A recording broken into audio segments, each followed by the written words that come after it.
નમસ્કાર દર્શક મિત્રો, બેજ ટીવી ન્યૂઝમાં આપનું હાર્દિક સ્વાગત છે।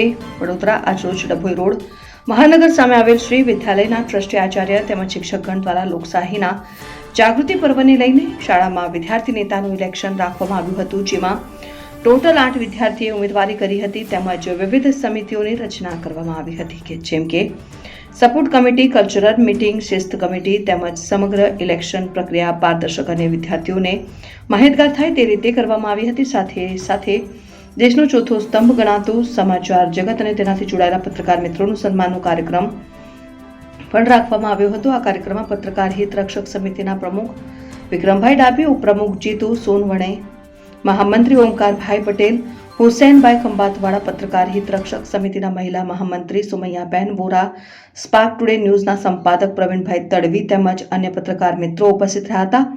તેમજ કાર્યક્રમના અંતે પત્રકાર હિત રક્ષક સમિતિના પ્રમુખ વિક્રમભાઈ ડાભી દ્વારા તેમજ પ્રેઝન્ટ ડેના તંત્રી હુસૈનભાઈ ખંભાતવાળા દ્વારા વિદ્યાર્થી મિત્રોને સંબોધવામાં આવ્યા હતા અને સાથે સાથે શાળા પરિવારનો આભાર માનવામાં આવ્યો હતો। Report BH TV news.